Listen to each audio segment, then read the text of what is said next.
Hello friends, आपका स्वागत है आपके YouTube channel failure to success में। दोस्तों, आज हम इस वीडियो में जो अभी रिसेंट में हमारी एक वैकेंसी निकली हुई है यूपी पुलिस कांस्टेबल 2023, जिसमें काफ़ी सारे पदों पदों हेतु भर्ती निकली हुई है।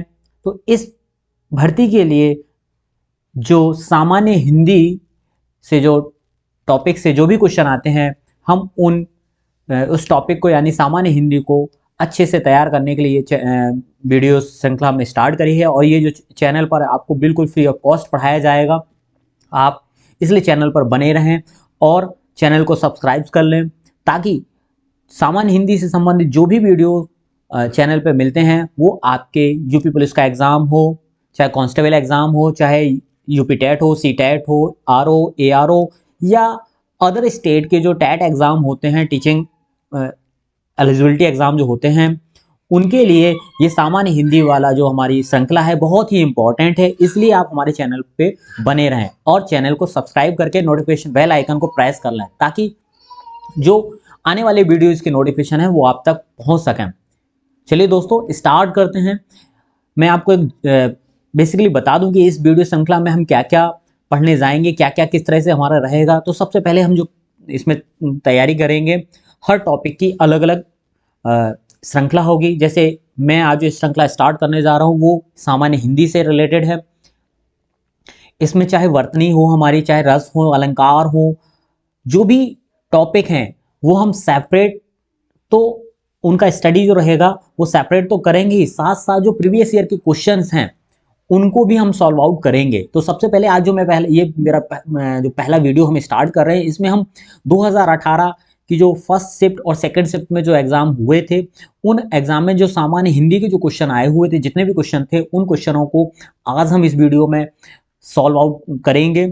और साथ ही साथ जो बीच बीच में जो हमारे जो डिटेल टॉपिक है उनका भी मैं आपको डिस्क्रिप्शन देता रहूँगा। तो चलिए दोस्तों, स्टार्ट करते हैं। यूपी पुलिस कांस्टेबल 2023, हमें इस भर्ती के लिए एक चैलेंज लेना है कि ये हमें जो यूपी पुलिस की जो वर्दी है वो हमें अचीव करनी ही है। हमें इस तरह से अपना टारगेट बना के रखना है कि हम इस परीक्षा को क्वालिफाई कर सकें। तो चलिए दोस्तों, स्टार्ट करते हैं। तो सबसे पहले स्टार्ट करते हैं।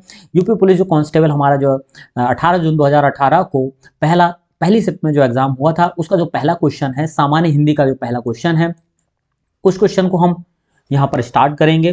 तो देखिए दोस्तों, जो हमारा पहला क्वेश्चन है, पहले क्वेश्चन में क्या है, पहला क्वेश्चन हमसे पूछा जा रहा है कि यहाँ पर निम्नलिखित में तद्भव शब्द क्या है। तद्भव शब्द हिंदी भाषा में दो तरह के शब्द होते हैं, एक तत्सम शब्द और एक तद्भव शब्द। जो तत्सम शब्द होता है वो तत्सम शब्द शुद्ध रूप कहलाता है, और तद्भव शब्द होता है वो उसका अशुद्ध रूप होता है। तो यहाँ पर पूछा गया है कि कौन सा ऐसा शब्द है जो अशुद्ध रूप में लिखा हुआ है एक तरह से। तो देखिए, अचरज, अचरज जो शब्द है ये हमारा अशुद्ध रूप में लिखा हुआ है, क्योंकि अचरज का जो शुद्ध रूप है वो होता है आश्चर्य। ठीक है, इसके अलावा दूसरे ऑप्शन की, तो इसका आंसर तो हो गया हमारा अचरज। अब हम बात करते हैं, दूसरा शब्द लिखा है अंधकार। तो अंधकार जो है, अंधकार ये तत्सम ही है, यानी शुद्ध रूप में दिया गया। इसका अशुद्ध रूप क्या है? अंधेरा। ठीक है, इसी तरह से अंगरक्षक ये भी हमारा शुद्ध रूप है, और आशा ये भी हमारा शुद्ध रूप में ही लिखा हुआ है। तो इसका जो अशुद्ध शब्द इसमें हमें मिला वो हमें अचरज मिला, तद्भव जो कि शब्द हमारा है। दूसरा क्वेश्चन, शीत का विलोम शब्द होता है, तो सबको जानते हैं शीत का विलोम शब्द होता है उष्ण।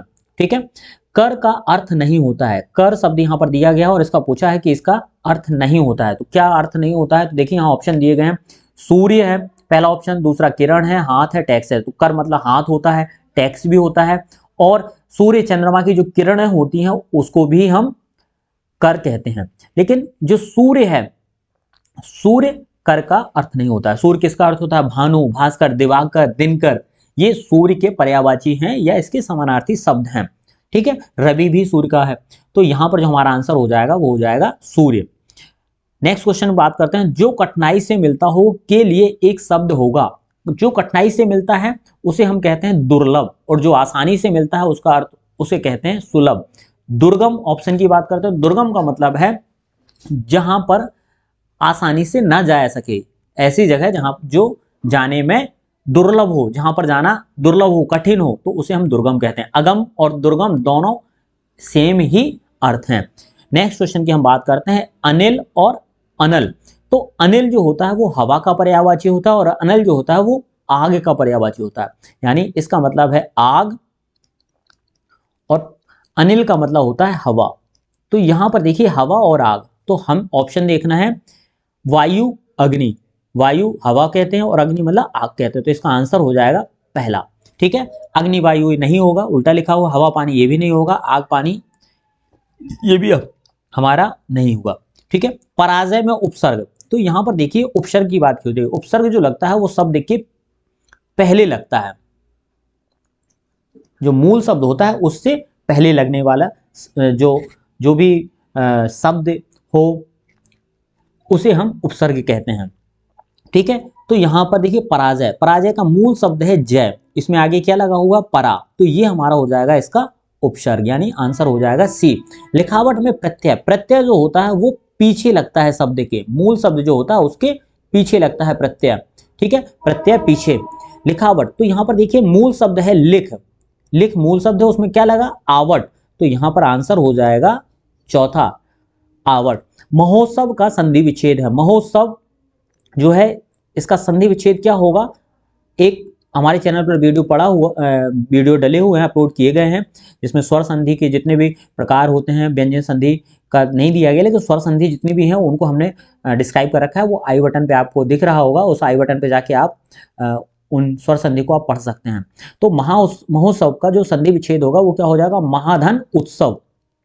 ठीक है, तो महाधन उत्सव देखिए आंसर में कौन सा है, बी पार्ट में दिया हुआ महाधन उत्सव। ठीक, नेक्स्ट क्वेश्चन जो हम बात करते हैं, मैंने घर जाना था, वाक्य में अशुद्ध अंश है, अशुद्ध अंश क्या होगा, तो यहां पर देखिए मैंने घर जाना था, तो हमें जैसा पढ़ने में ही लग रहा है कि ये सब ये जो वाक्य है वो गलत लिखा हो, क्या होना चाहिए था, मुझे घर जाना था। ठीक है, तो यहां पर क्या मतलब हुआ, मैंने जो शब्द लिखा हुआ वो गलत लिखा हुआ, तो इसका आंसर हो जाएगा मैंने। देशभक्ति में कौन सा समास है, तो देशभक्ति यानी किसकी भक्ति, देश की भक्ति। जब समास का विग्रह करने पर का, की, के से ऐसे शब्द आते हैं तो वहां पर तत्पुरुष समास होता है। तो यहां पर देखिए कि तत्पुरुष समास हमारा देशभक्ति में कौन सा समास हो जाएगा, तत्पुरुष। पुस्तक पढ़ी जाती है में कौन सा वाच्य है, वाच्य, वाच्य कितने प्रकार के होते हैं, तो वाच्य देखिए ऑप्शन में हमारे लिखे कर्तवाच्य, कर्मवाच्य और भाववाच्य, ये तीन प्रकार के वाच्य, और जो चौथा ऑप्शन है ये ऐसा कोई वाच्य नहीं होता, तीन वाच्य होते हैं। कर्तवाच्य क्या होता है, इंग्लिश में आपने अगर इंग्लिश पढ़ी हो तो उसमें एक्टिव वॉइस जो होता है वो कर्तवाच्य कहलाता है, और कर्मवाच्य क्या होता है, जो पैसिव वॉइस होता है उसे हम कर्मवाच्य कहते हैं, और भाववाच्य यहाँ पर जो है वो इम्पर्सनल वॉइस जो होता है उसे भाववाच्य कहते हैं। हिंदी में, इंग्लिश में तो दो ही प्रकार के वाच्य हैं, एक्टिव वॉइस, पैसिव वॉइस, लेकिन हिंदी में हमारे तीन वाच्य होते हैं, कर्तवाच्य, कर्मवाच्य और भाववाच्य। कर्तवाच्य का मतलब क्या होता है, ऐसा वाक्य जिसमें कर्म जो करता है वो प्रधान होता है, वो किसी कार्य को कर रहा है तो वहां पर कर्म कर्ता जो है, करने वाला, कार्य को करने वाले की प्रधानता होती है, तो कर्तवाच्य कहलाता है। और जिसमें क्रिया क्रिया या जो कर्म है उसकी प्रधानता हो जाए तो वो कर्मवाच्य हो जाएगा। और भाववाच्य जब कर्ता और कर्म के अलावा कोई दूसरी चीज उसमें प्रधान होती है तो वो भाववाच्य कहलाता है। तो अब उदाहरण समझते हैं, कर्तवाच्य का उदाहरण, मैं किताब पढ़ता हूं, तो यहाँ किताब किसके द्वारा पढ़ी जा रही है, मैं किताब पढ़ता हूं, तो यहाँ पर मैं हो गया, या राम किताब पढ़ता है, तो राम जो है वो कर्तवाच्य को इंडिकेट करेगा।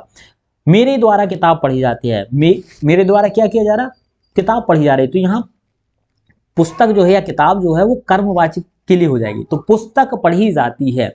ठीक है, जब कोई कार्य किसी के द्वारा किया जाता है और उसमें द्वारा, मेरे द्वारा, तो वहां पर कर्मवाचक होता है। तो यहाँ पुस्तक पढ़ी जाती है, पुस्तक पढ़ी जाती है, तो यहाँ देखिए कर्ता शब्द नहीं दिया गया है, तो इसका मतलब ये जो है वो कर्मवाचक को रिप्रेजेंट कर रहा है, क्योंकि यहाँ पर कर्ता जो है, कार्य को करने वाला, वो प्रधान नहीं दिया गया। प्रधान क्या है, पुस्तक, पुस्तक को पढ़ा जा रहा है या पुस्तक पढ़ी जाती है, तो आंसर हो जाएगा इसका कर्मवाच्य, हमारा आंसर इसका हो जाएगा कर्मवाच्य। ठीक है, नेक्स्ट क्वेश्चन पे आते हैं हम। नेक्स्ट हमारा जो क्वेश्चन है, निम्नलिखित में अव्यय है, निम्नलिखित में क्या अव्यय है, तो देखिए क्या अव्यय है यहाँ पर हमें ये देखना है। अव्यय के बारे में पूछा है तो प्राचीन, मोटा, गरीब। प्राचीन अव्यय नहीं है, गरीब अव्यय नहीं है, मोटा अव्यय नहीं है, लेकिन जो आंसर है वो हमारा है और। अव्यय क्या होता है, दो या दो से अधिक शब्दों को जोड़ने में या वाक्यों को जोड़ने में जो शब्द प्रयोग किए जाते हैं उन्हें हम अव्यय कहते हैं। और माता और पिता, राम और श्याम दोनों बाजार गए, तो इस तरह के जो शब्द होते हैं उन्हें हम।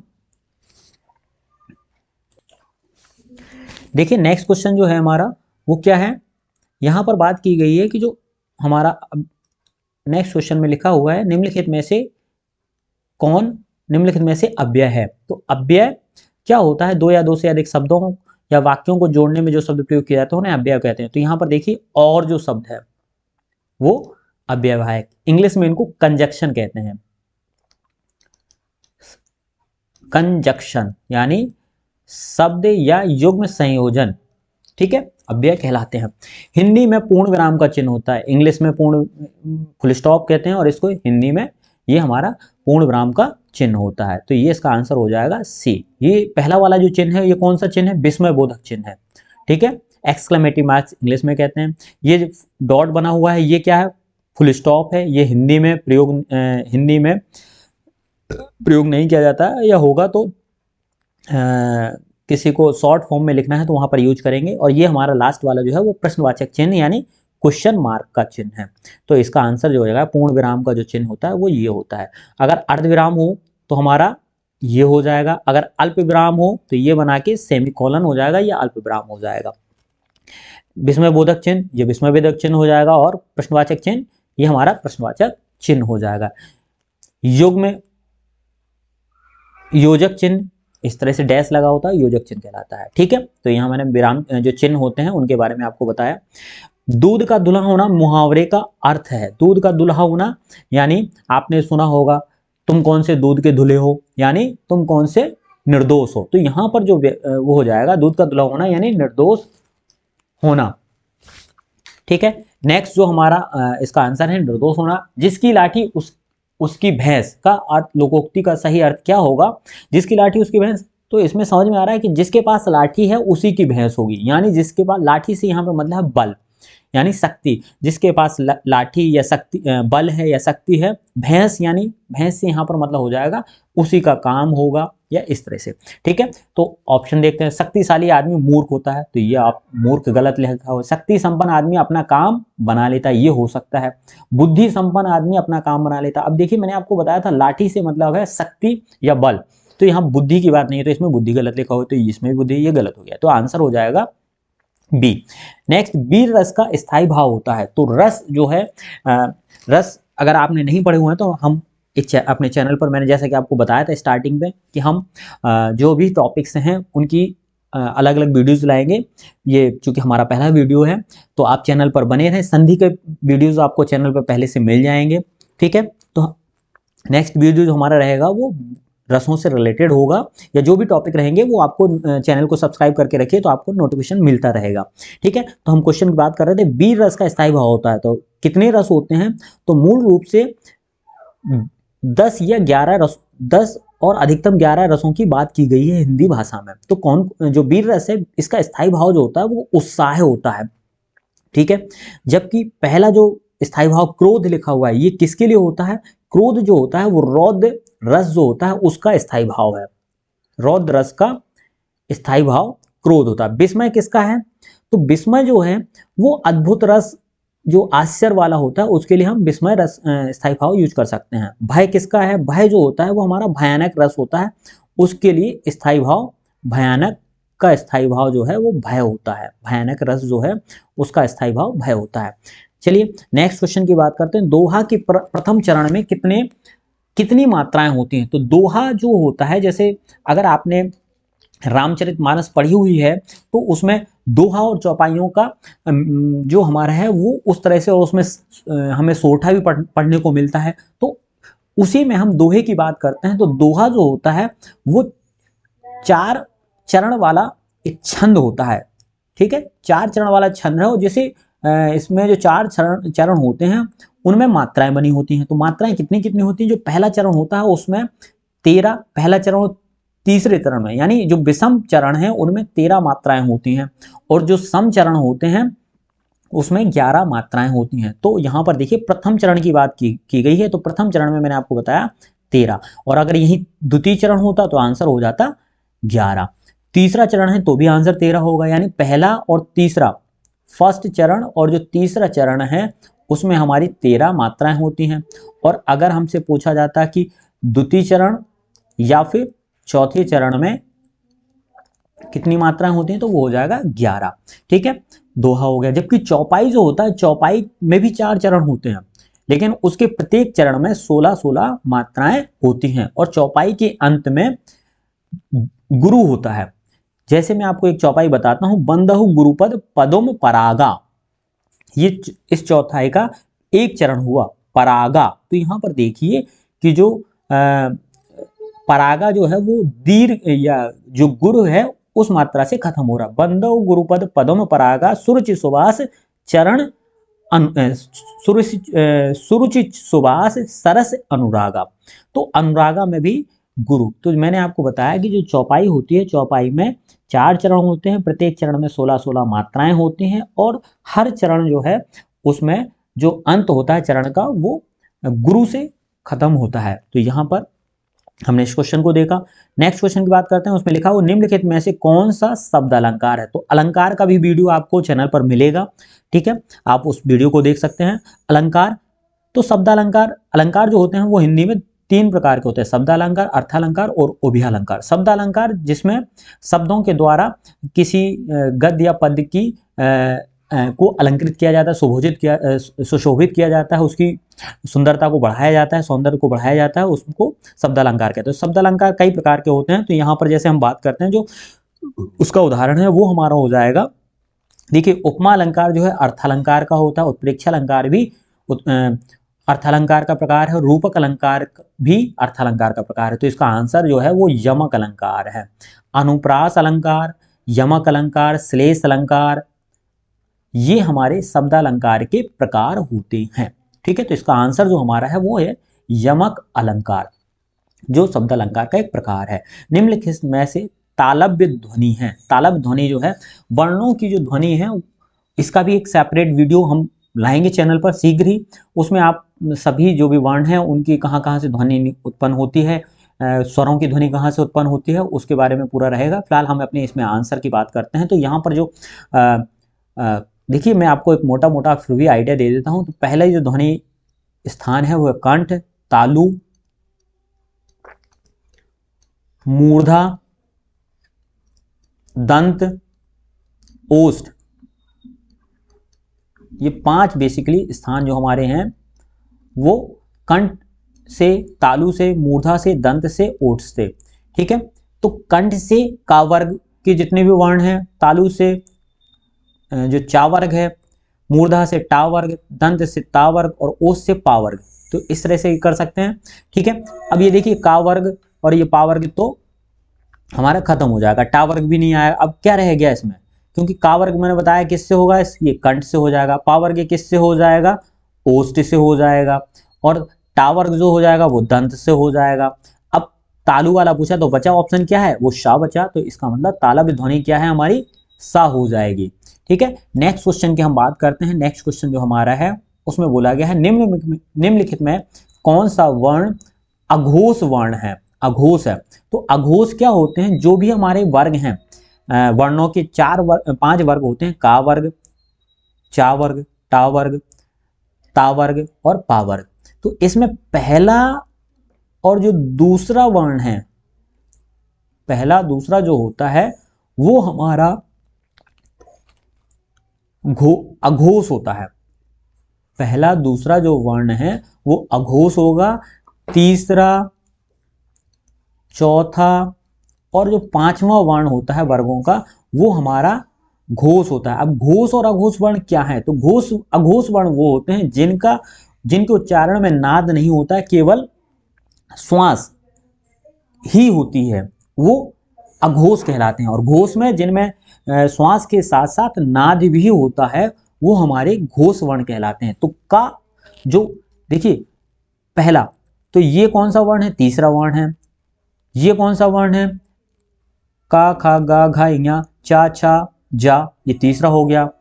तो ये हमारे आंसर नहीं है, तो इसमें पहला वर्ण जो आ रहा है वो केवल का आ रहा है, तो ये इसका आंसर हो जाएगा। अघोष वर्ण क्या हो जाएगा हमारा, इसका का हो जाएगा। नेक्स्ट क्वेश्चन की हम बात करते हैं। निम्नलिखित में कौन शब्द स्त्रीलिंग है। स्त्रीलिंग शब्द कौन सा है, उपहार, ग्रंथ, रचना, मस्तक। स्त्रीलिंग शब्द जो होते हैं उनमें अकारांत यानी बड़ा आ या बड़ी ई की मात्रा से वो खत्म होते हैं। तो यहाँ पर रचना जो है, जैसा कि आपने देखा होगा कि लड़की का नाम भी होता है रचना, तो यहाँ पर जो रचना है वो हमारा स्त्रीलिंग शब्द हो जाएगा। निम्नलिखित में कौन सा शब्द पुल्लिंग है।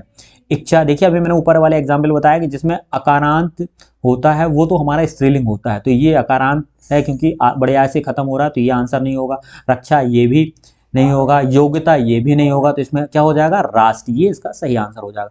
किस शब्द का प्रयोग सदा बहुवचन में होता है। इनमें से कौन सा ऐसा शब्द है जो हमेशा बहुवचन में आता है। लड़का, घोड़ा, बधू। लड़का का बहुवचन लड़के होता है, घोड़ा का घोड़े होता है, बधू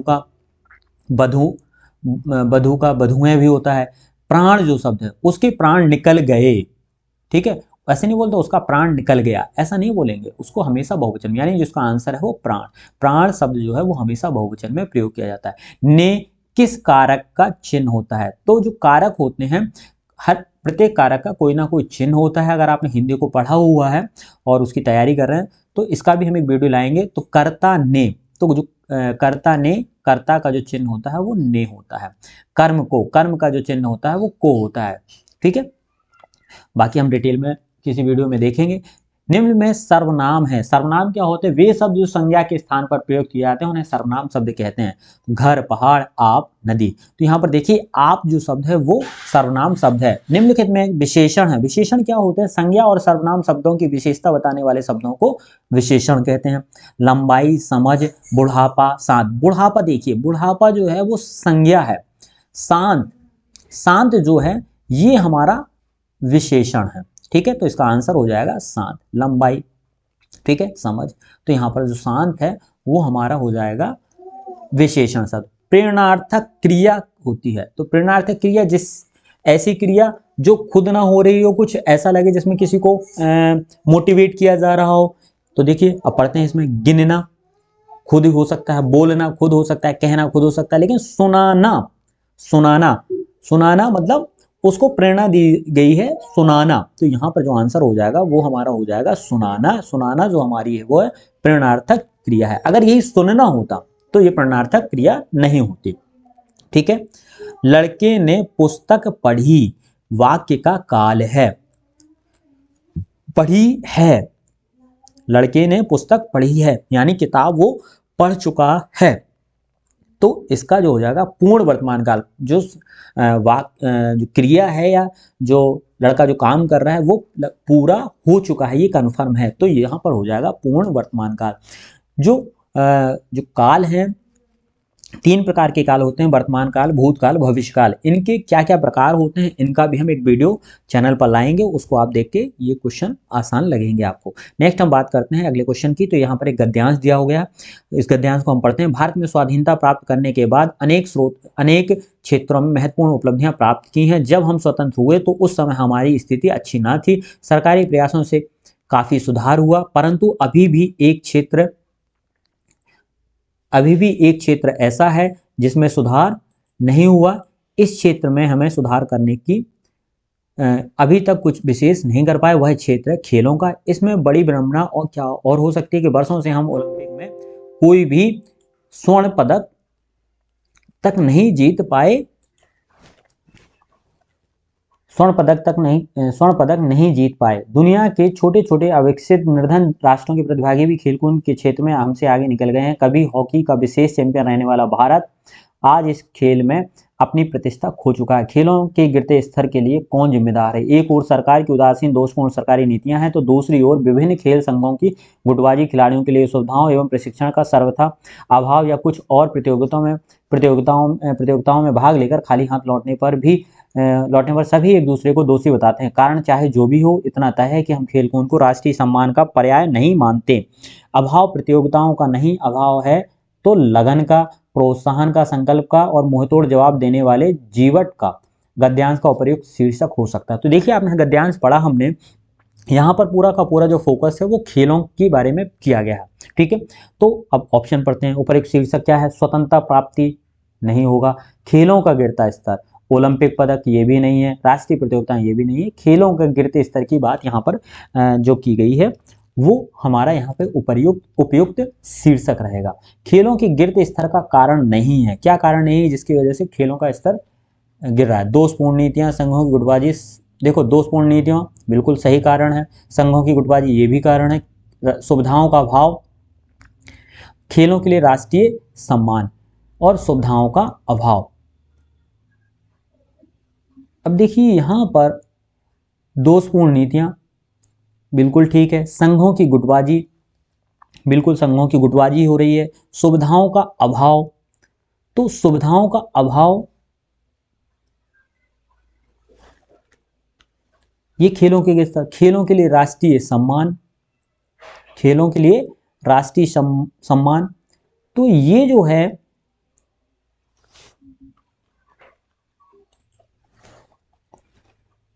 तो सुविधाओं का अभाव ये भी इसका पर्याप्त कारण है। खेलों के लिए राष्ट्रीय सम्मान जो है ये हमें थोड़ा सा एक लग रहा है कि ये कारण नहीं हो सकता, तो यही इसका आंसर हो जाएगा खेलों के गिरते स्तर का। नेक्स्ट क्वेश्चन जो हमारा है, खेलों पर नकारात्मक प्रभाव पड़ता है, किस बात से प्रभाव पड़ता है? खिलाड़ियों को सुविधा देने से, ये बिल्कुल ही गलत है। ठीक है,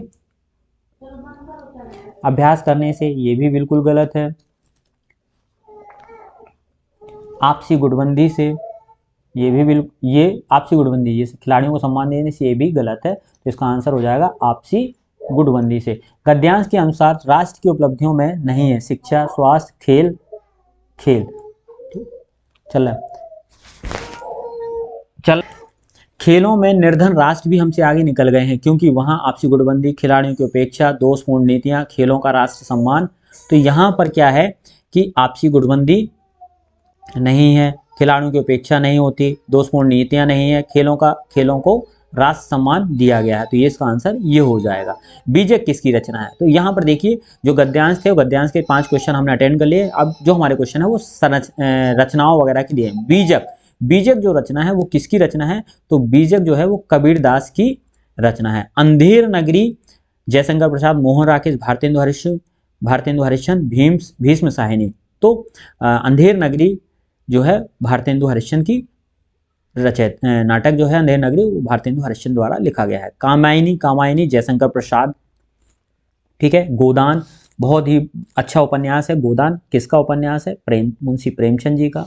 ठीक है, तो ये जो जितनी भी रचनाएं हैं इनका भी हम सेपरेट वीडियो चैनल पर एक वीडियो ऑलरेडी डाला हुआ है, उसको आप देख सकते हैं। मैं उसको दोबारा से उसको मॉडिफाइड कर दूंगा, और नए वीडियो जो हमारे रहेंगे वो इस तरह के रहेंगे, जिसमें हम जो क्वेश्चन हैं उन जो भी हमने आज इस पेपर में क्वेश्चन देखे, जिस तरह के क्वेश्चन देखे, उनका क्या क्या टॉपिक रहेगा वो सारा हमारे चैनल पर अवेलेबल रहेगा। तो दोस्तों वीडियो आपको कैसा लगा? पसंद आया हो तो लाइक करें, शेयर करें और कमेंट करें। इसका जो 18 जून 2018 को जो सेकेंड शिफ्ट में जो एग्ज़ाम हुआ था उसमें जो क्वेश्चन थे वो नेक्स्ट वीडियो में हम अटेंड करेंगे। वीडियो आपको पसंद आया हो लाइक करें, शेयर करें, कमेंट करें, चैनल को सब्सक्राइब कर लें, ताकि यूपी पुलिस जो हमने ये वर्दी है, यूपी पुलिस की कांस्टेबल की वर्दी जो है उसको पाने के लिए हम हर संभव प्रयास करें, और जो हमने टारगेट लिया है कि हमें ये एग्ज़ाम क्लियर करना है उसको क्लियर कर रखें। आपको चैनल के साथ बने रहना है। हम पूरा जो हिंदी है, जो भी इसमें टॉपिक हैं वो सारे टॉपिक आपको क्लियर कराएंगे। दोस्तों थैंक यू वेरी मच।